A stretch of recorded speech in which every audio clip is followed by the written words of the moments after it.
सबसे पहले तो समीन राना और आतिफ राना साहब आपको खुश आमदीद कहते हैं और ईद उल फितर की मुबारकबाद।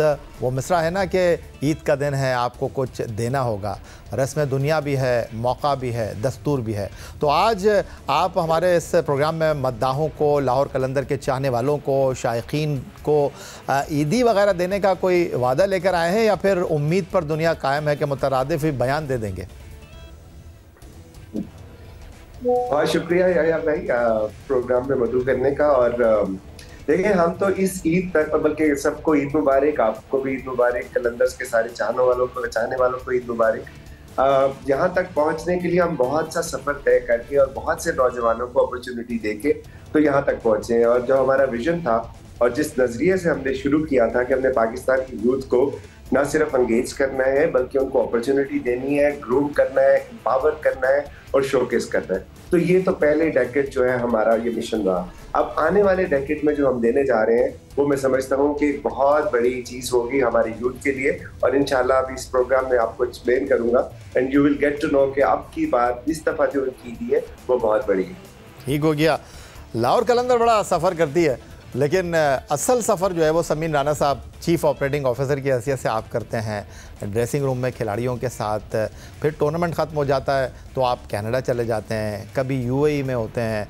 तो ये लाहौर कलंदर ने कहीं आपको घन चक्कर तो नहीं कर दिया? या भाई, सबसे पहले तो बहुत बहुत ईद मुबारक सबको। और नहीं, घन चक्कर नहीं किया।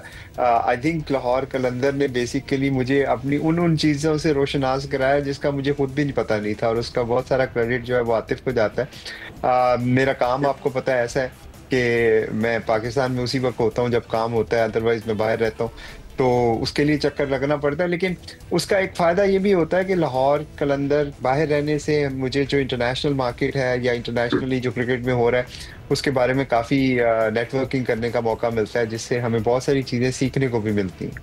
अच्छा आतिफ राना साहब जी, एक मिनट, ये आप, जब मेरा ख्याल है कि ईद वाले दिन दो भाइयों की लड़ाई कराने लगे क्योंकि समीर ने अभी कहा कि मैं पाकिस्तान उसी वक्त आता हूँ जब कोई काम होता है यहाँ। इसका मतलब है जब समीर इधर नहीं होता तो पाकिस्तान में कोई काम नहीं होता। जी समीर, नहीं, काम तो हो रहा होता है लेकिन वो इतना इम्पोर्टेंट नहीं होता कि मैं आऊं उसके लिए। यार भाई, एक बात मुझे बताएं कि जब आप 11 महीने जो काम करते हैं, अगर वो इम्पोर्टेंट नहीं होता तो पीएसएल फिर हमारे लिए इम्पोर्टेंट कैसे बन जाती है? कीपिंग इन माइंड कि हमने यूथ को एंगेज कर। नहीं, मैंने कुछ नहीं कहना समीन, मैं समीन के साथ हूँ। मैं और याया भाई आज इकट्ठे आतिफ को कॉर्नर करते हैं। चले आतिफ राना साहब, बल्कि पहली दफा हम दोनों को इकट्ठे एक स्क्रीन पे ले आए हैं। जी बिल्कुल सही कहा आपने। तो आतिफ राना साहब ये बताइएगा कि कलंदर्स का अगर हम पहले सीज़न से सफ़र देखें तो बड़ा दर्दनाक और दिल शिकस्तगी वाला रहा है, मगर इब्तदाई 4 सीज़न के बाद जो उड़ान भरी आप लोगों ने, इसने न सिर्फ लाहौरियों को ही नहीं बल्कि पूरे पाकिस्तान में आपके मद्दाहों को एक उम्मीद दिला दी। यकीनन इन 9 बरसों में आपने बहुत उतार चढ़ाव भी देखे होंगे। ये जो आखिरी साल है आपका, तो सवाल मेरा ये बनता है कि अब अप्रैल में जो सीज़न आ रहा है कलंदर, सीज़न 7 और 8 का सबक याद रखेंगे या नहीं? या भाई देखिए, उड़ान तो हमने उसी दिन भर ली थी कि जिस दिन, मुझे याद है कि सितंबर की ये बात है, अगर मैं गलत नहीं हूँ, तो मैंने समीन को फोन किया, ये कनाडा में था, और मैंने से कहा कि भाई वो जो हम यूथ की एंगेजमेंट करना चाह रहे थे थ्रू एंटरटेनमेंट, तो पाकिस्तान में एक बहुत बड़ी अपॉर्चुनिटी आ रही है। तो उसने मुझे कहा वो क्या है? मैंने कहा पीएसएल है और उसमें मैं सोच रहा हूँ कि हम लाहौर की टीम ले लें। तो इसने मुझे आगे से कहा कि भाई ये बहुत बड़ा काम है, ये काम जो है ना वो तो अकेला नहीं कर सकता। तो मैंने इसको कहा, मैंने कहा देख, अभी तो कनाडा में है, पाकिस्तान में मैं हूँ, कोशिश करने में क्या हर्ज है। तो ये उड़ान उसी दिन भर ली थी, और उसके बाद उड़ान उसी दिन भर ली थी जब ज़मीन की बेपनाह समझाने की सलाहियतों के बावजूद और उसके ये मुझे मनाने के बावजूद कि कोयटा की टीम ले लेते हैं, बिकॉज उसकी वजह यह है कि उसके फाइनेंशियल बेहतर होंगे।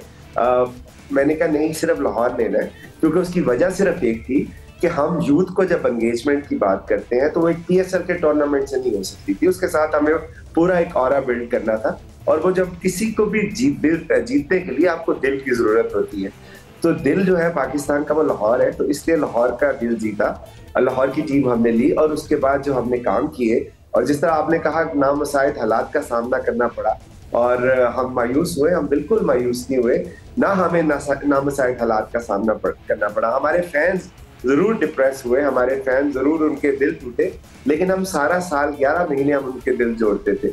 और फिर वो 3-4 साल का जो अरसा था जिसमें हम अपने प्लेयर डेवलप कर रहे थे, उसमें बहुत से लोगों ने हमें कहा कि यार ये इश्तिहारी प्लेयर बनाते हैं, बहुत से लोगों ने बैशिंग की, बट हमें पता था कि हमारा मकसद क्या है, तो हम उस मकसद को लेके चल रहे थे।